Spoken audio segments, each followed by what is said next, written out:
Hi, my name is Lydia Kostopoulos, and I'm a strategy and emerging technologies advisor with a deep passion for body data tracking and human performance. All in the pursuit of feeling great and having as much energy as possible to pursue the things that fill me with joy and purpose. This interview series is about discovering how others have created and are curating their personal healthy aging protocol, one that aligns with their values and the person that they desire to be and become. I hope you find it to be of interest. Let's dive in. Hi, Angela. Thank you so much for taking the time to talk to me. Thank you so much for having me, Lydia. I'm really excited to get into today's topic. So why don't we start with a little bit of an introduction? So please tell me a little bit about you, who you are, all things Angela. Yeah, so my name is Angela Ivy Leong. I have a master's degree in counseling psychology from the University of British Columbia. In my province, I'm licensed as a registered clinical counselor. Internationally, I'm known as a psychotherapist. And I have a boutique clinic in Yaletown, Vancouver, which is a little historic area. And we specialize in transcendent states. So we specialize in sex therapy, psychedelic assisted psychotherapy, and we also offer breath work as well. And we do all the things clinical counseling and psychotherapy as well, like depression counseling, anxiety counseling, couples counseling. My favorite topic to work with is couples, sex and relationship counseling.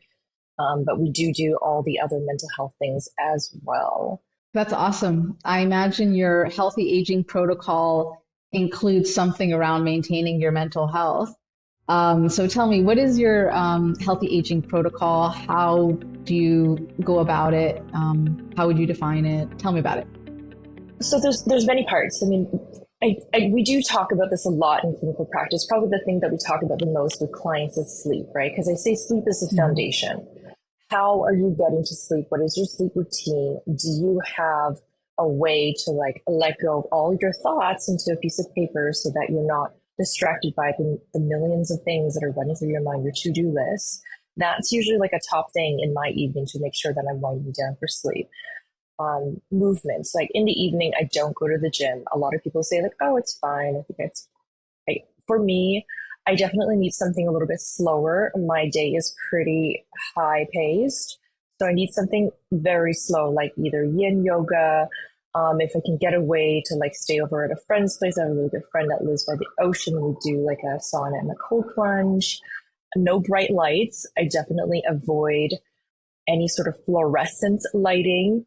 And I make sure that there's only dim lighting, very warm lighting on. And I even throw on some blue light blocking glasses just so that I'm removing all sorts of blue light possible. So I'm all about efficiency. This may be one thing that I don't talk about with my clients because I don't push this onto them if they don't care about efficiency, but I do as an entrepreneur. I want to be able to achieve the fastest way possible to wind down at nighttime. So I think that the things that really work for me is the blue light and journaling. I find most kinds of reading to be a little bit too stimulating for the brain. Some people read at nighttime. I don't do that. And that's the most efficient way that I'm winding down for sleep and making sure that I'm taking care of that. Recently, I added meditation. So I have a mantra meditation that my Tantra teacher gave me. And I've committed to doing that 20 minutes to an hour every night. So that's the evening routine. I mean, in terms of longevity, other pieces in relationship to longevity, I think nutrition is really important. And doing regular blood tests are really important to figure out, am I eating the right things? Lydia, you and I met at Summit. It's where Mark Hyman spoke recently. I mean, I'm sure he speaks at a lot of different places, but we saw him speak there on longevity. And I really like Mark Hyman because he speaks about including community in there. And he's not very restrictive about diet. He says that you need to also take into consideration your culture and your preferences. And when you're choosing the healthy foods as well, as you can't be so rigid that, I don't know, you're saying no to community connection over cultural foods, for example. I do have a routine in which I, again, maximize efficiency and maximize nutrition. So I get my food delivered to me pre-cooked, and I get keto designed meals sent to me Mm-hmm. every night. And this is a recent thing. I don't know if I spoke about this before with you, but Mm-hmm. recently I met someone whose business is about automating these things that are health routines into their life. So, and he speaks about like, you know, sending a personal trainer to your house, like an in-house chef, and you know, all these sort of things. Like, and in terms of the way that I've automated my life, it's definitely very automated. Like, I have a virtual assistant, I have a morning assistant and an evening assistant, so like I'm covered all waking hours of the day and week, including the weekend. So I don't do any of my own admin work. And I have, like, as I said, I have meals delivered to me. So in the evening, on the weekday evenings, I don't cook. I come home, I heat something up that was freshly made the day before. It's keto. So I have my veggies, I have my proteins, and then I'm ready to go to Mm-hmm. bed. Because if I don't have this set in place, what happens is that sometimes I'm just so stressed and hungry, then I end up overeating, and that affects my sleep. Or if I'm under eating, that also affects my sleep because I'm hungry. And there's also a mood component related to it as well. Like, there's something nice about having like a fully cooked meal so that I feel like Yeah. I'm nourished, and I like my mood is improved. So like I feel like I'm taking care of myself. And that makes a really big difference. People say that like, oh, cooking is so therapeutic, and I agree with you. It's just something I do on the weekend, not during the Yeah. weekday. I can see that. I mean, there's a lot, I mean, particularly because you are running your own business and there's a lot going on in your life. And so you're finding where you can have your efficiencies. But what I also find interesting is that you are ritualizing your efficiencies. So like the evening part, like you've Mm-hmm. got I know you told me you use candles sometimes, and there's like all these things you do to that you ritualize to get yourself to sleep. And so you've got like the glasses, and then you've That's right. got like, and I know you take melatonin as well. Like there's a lot of parts to your like sleeping routine that are almost automated in a kind of like routine sense for you. And that makes it easy because you don't have to Correct. think every Yes. single time. Correct. Yes. One of the things I say to myself is the more routine you have, that reduces the allostatic load because you don't have to make decisions. Like, you're an entrepreneur, I'm an entrepreneur. We have to make a lot of decisions. Our brains are often very full with a lot of information, things we need to remember, people we need to talk to. So I try to have a pretty routine morning and nighttime. Correct. In the evening, candlelights, journaling by candlelights if I need some sort of light.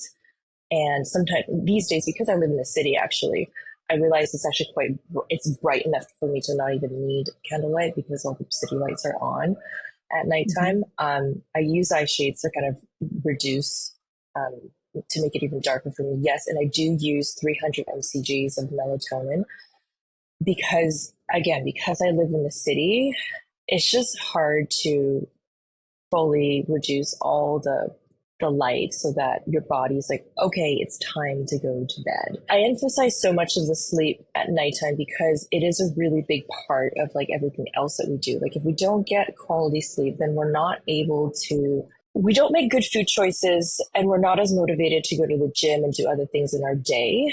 I'm a really big advocate of discipline. And one of the things that has helped me is with discipline is community. And we've spoken about what are some of the things that I do in the community around biohacking and Hmm. longevity. I do a cold plunge with a big group of my friends every Wednesday morning at 7:30. And that has been a really Amazing. big discipline routine that has been really helpful in like my longevity, right? Because we know that like cold plunging has all these great benefits, and that it really releases all these endorphins, and it gives you this super boost for your day, and it like helps with your immune system and like therefore your longevity and all the stuff, right? um, I used to be part of this community called the Flying Sage of Vancouver. So they've asked me to be a community leader at this psychedelic community now, because I'm a Hmm. really big advocate of community being this really important part of psychedelic integration. And it literally used to be myself and like four people that would do this cold plunge every morning. And now we've grown this community to be 200 people that do this every Wow. Wednesday morning. And Michael and I are looking at this. group of people, and we're just like, whoa, it literally just used to be me and you and Gabo Amazing. and maybe two other people that showed up. And but we just kind of kept at it. And like, I love Michael. He's one of my really good friends. And I used to be really afraid of cold plunging because it literally feels like your toes are going to fall off. It feels like you're going to have frostbite and die or That's something. scary. Um, but it is scary. And that's why he's like, and he would look at you with his kind eyes and he'd say, your toes are going to come back. And this is why it's important to do it with friends and community. Doing cold plunge is not, it's meant to be scary, like your body is going through a bit of a shock, but there's something about doing it with friends who look at you with these very loving eyes, right? You get that oxytocin hit as well. It's not just the endorphins when you're doing with the friends that you love. I'm also part of a biohacking community in Vancouver as well. We talked a little bit about this, and it's just been really helpful to share strategies with people who are Yeah. strong in areas that I am not. So, there's people who are like personal trainers in this group. So it's been nice to kind of ask them, like, what do you think is like the minimal way to get maximal health and fitness? And people will say things like, oh, just do HIIT. High interval But intensity training. yeah, exactly. But someone in the group said something really helpful. He said that, and I Mhm. believed in this too. He said that you should learn how to, what should motivate you to work out should be, can I keep up with the people that I love? Like, can I keep up on an athletic people with the people that I want to move with in life? And Mhm. that is something that really resonated with me and was something that did motivate me to get into skiing, to get into mountain climbing. So, a bit of a backstory. So, my parents are immigrants. They're immigrants from China, and I was the first generation born here. And yes, they probably took us skiing like once. So, I never got into skiing as a kid. But once I started making my own money, I really got into skiing, even though a lot of people, it's just not a therapist thing to do. Like, most therapists are pretty neurotic about a lot of things. Um, and a lot of my peers would say, wow, I could never do that because it just seems like you're putting yourself through so much risk. And especially since I have this background, this clinical background in brain injury, it doesn't make sense why I would find this compelling, because at one point in my career, I was listening to people's horrible stories of how they injured their brain and therefore they're now disabled. But for whatever reason, like 2 years ago, I just really got into skiing, and I really loved that, like, working with the edge of fear, working with that elements of like, okay, this hill looks terrifying, but I'm going to go anyways. And having that routine every week of being, again, like working with my edge of fear. And then also, like, when you're on that mountain, like your problems just feel so far away. I'm a really big advocate of like going to nature to release all the heaviness around problems. That's so fascinating because what you're describing is where you are finding community and they're helping you do the things that you want to do. But and also the cold plunge story. I mean, like it's an inspirational story where you created a community where it didn't exist around something you wanted to do. Because many people think, oh, I would love to work out more. I'd love to do this type of exercise, or I'd love to like do this type of hiking, but I don't know anyone. And you and one other person just started it, and all of a sudden now it's 200 people. And then after that, I Mm-hmm. love how you're like seeking out other nature related activities and creating community around that, and like it's like you're attracting that as well. Yeah. I believe in unconscious attraction for sure. Like, there's definitely something clicking in my brain around, like, yes, pursue lots of nature. Yes, pursue people that you love. And that's just kind of been my MO. And it's led to this beautiful life that I have. I love people who live by their own rules, who do things that are outside of the box of what is assigned to us in society. And that's kind of the way that I've followed my path, if you will. But also at the same time, like I think what has helped is like following this path of discipline and understanding that with discipline comes freedom. Mm-hmm. I stress to my clients that routine is important in all the people. Like I've literally seen like over 1,000 people now, all sorts of different people, like highly injured, disabled people, couples, people with sexual concerns, depression, anxiety, you name it, Mm-hmm. men, Mm-hmm. women, young, old. And I find that people who were successful were people that had a really strong routine. That's one thing that I learned from interviewing so many people. And when I realized that, that just clicked for me in that, like, I need routine. Mm-hmm.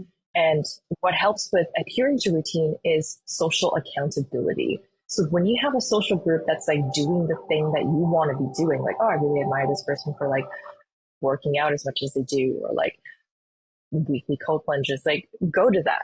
Go find those people and be friends with them, because there's nothing more influential than pure influence.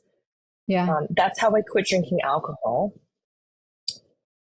Is like I changed my social group, and this is what I tell people all the time who come to me with addictions and they want to quit drinking or whatever. Is that you need to change your social group, and that's really hard for people to hear, and it feels really impossible for them, and that's why we have counselors. Was it hard for you to change your social group? I mean, I would imagine that it's not always easy. Like somebody says, great, but like these are the only people I know. I don't know where to go elsewhere. How did you do it when there was changes you wanted to make? So for example, with alcohol, how did you make the switch to a social group that didn't consume alcohol? You know, I can't talk about this without talking about the pandemic. I do think that that has a really big part to play in it, in that it really switched up the people that I chose to continue to see, because it's very Hmm. easy to then say to people, um, yeah, I'm keeping my circle small. I'm not gonna, don't want to go to this event and that event. So there, first of all, there was a Hmm. lot less social events to be consuming alcohol at anyways. But then again, I do know a lot of people who did then continue to drink over Zoom, or like, drink within their own small group at home. And somehow I just ended up in this community where so like alcohol was not the norm. And also I became much more rigid about not drinking alcohol myself. So it was a combination of those two things. Like I don't really have a problem with telling people that I don't drink alcohol. And I almost enjoy watching the shock on their faces they when I say that, and they accept me. And if they don't accept me, that's okay. Then they're not going to be my friends. I'm not concerned about not having enough friends or not being accepted by certain people. There's an abundance of people out there. You're going to find your group That's a very or your positive tribe. attitude to have. And saying that, this is the person I want to be, this is the person I'm working towards being. You're either in or you're out is kind of your approach. Yeah, I mean, I'm just there's abundance, right? It's about abundance mindset. So I guess one thing I should talk about is like your thoughts in terms of Mm-hmm. longevity. Hmm. Recently, a good friend of mine said to me that, okay, so he's 46 and he literally looks like he's 32. And I say to him, like, what's your secret? I love asking people, like, what is your secret? He said to me, like, I literally just decided that I wasn't going to age. And I was like, Charles, you're so right. Because I love that. a lot of people, they'll start saying that they'll start referring to themselves as an old man. And I'm like, how old are you? And he'll be like, oh, I'm 37. I'm like, you're 30, you're still in your 30s. Like, don't, like, this is cognitive behavioral therapy. Like, if you say certain things to yourself, you will start to believe it in the cells of your body. But if you say to yourselves, I don't have to age in the same rate as everyone else does, that's the reality that you're living into, and that will effectively alter your decisions and your behavior, the way that you carry yourself. Mm-hmm. I'm sure everyone has heard of Brian Johnson, who I think he reversed age by like 4 or 7 years or something by his nutrition routine and his exercise routine. So it's all very well possible via science. I have a really good friend of mine who's an Olympian. Her name is Liz, and she says that she figured out one day that, like, depending on your mood, like the way that you carry yourself and the way that you move your body makes a difference as well. Oh, So wow. if you believe that you're an old man, you're probably going to carry yourself in a different way than if you believe that you're youthful and vibrant and vivacious. And that has a downstream effect on everything that you do, down to the cells in your body. There was actually a study that looked into just that. And what they did is they took people who were above 65, potentially even above 70, and they had brought them together to this house that was decorated like the era when they were in their 20s. And what they found, and there was no mirrors in the bathroom, so they couldn't see themselves.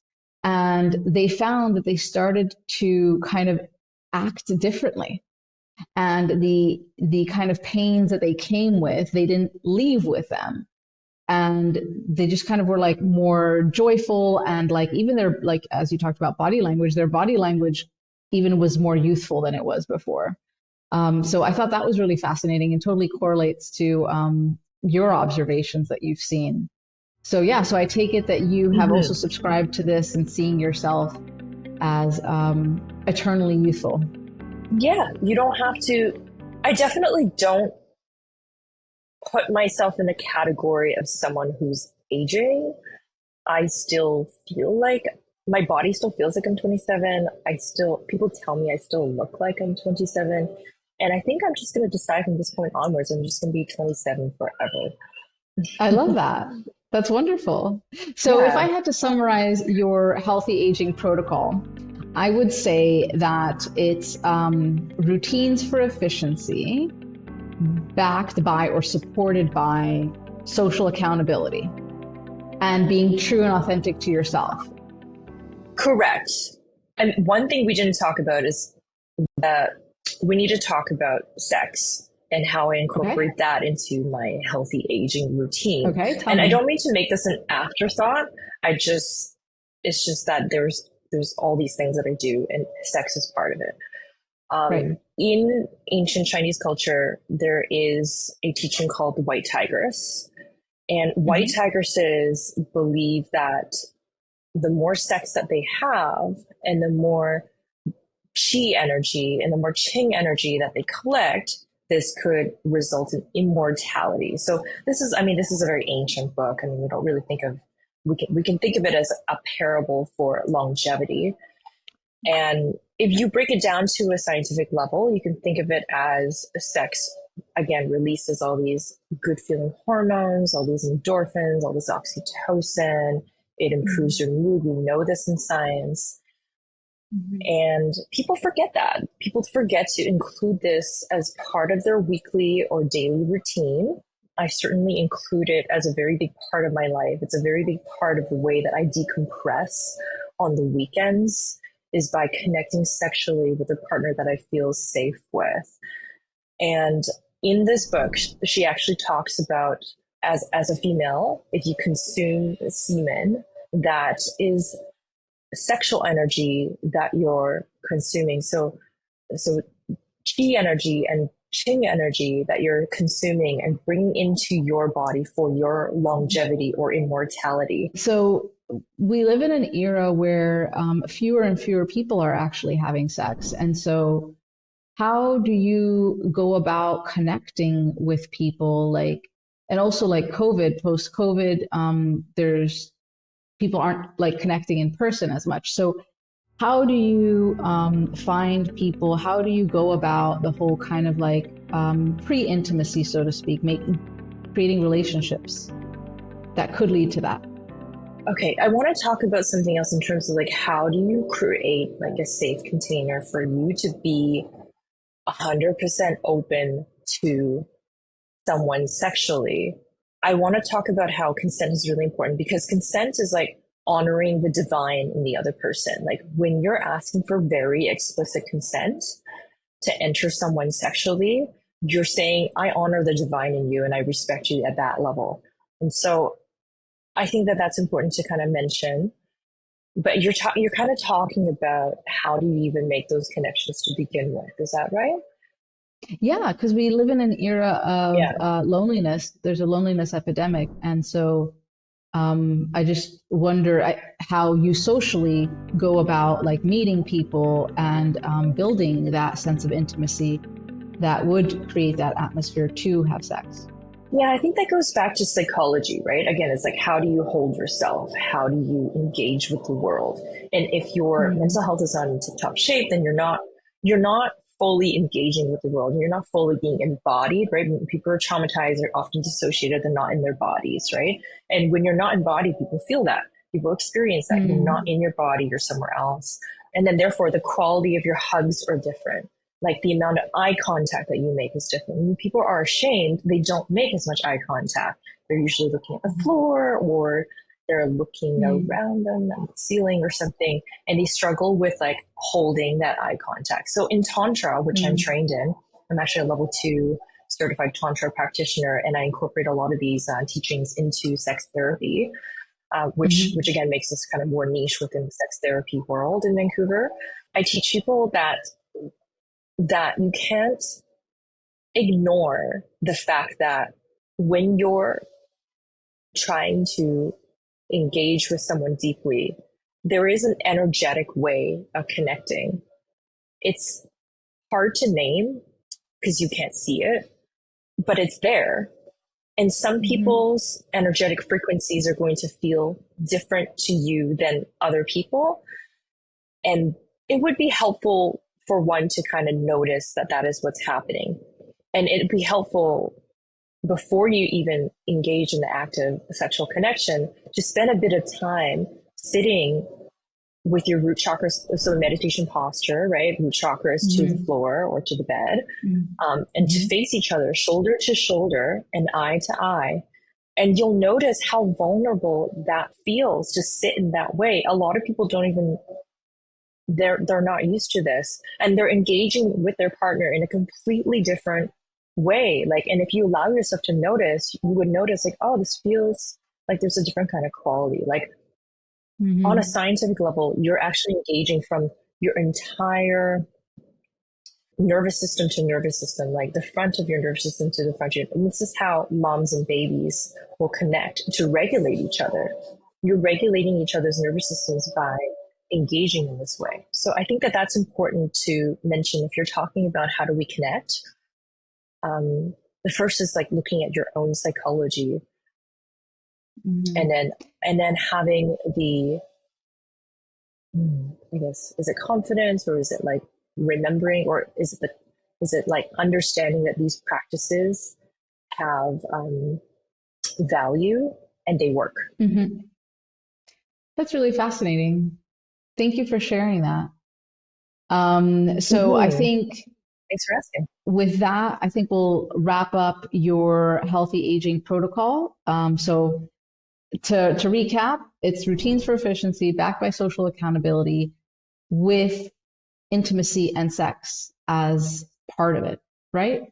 Absolutely. Yeah. Intimacy and sex is a part of well-being, and people forget that. Well, thank you so much for sharing your healthy aging protocol. I really appreciate it. Thank you so much, Lydia. It's been a pleasure to be on your episode and your show here, and I look forward to speaking to you again. Thanks. This series is meant to capture personal stories of individual healthy aging protocols and is for informational purposes only, and it does not constitute providing medical advice or professional services. Those seeking personal medical advice should consult with a licensed healthcare practitioner. If you'd like to follow Angela's work, you can find her on LinkedIn, and you can find her on Instagram at Angela Leong RCC. And you can find her website at anelegantmind.com with all the information about her company, An Elegant Mind.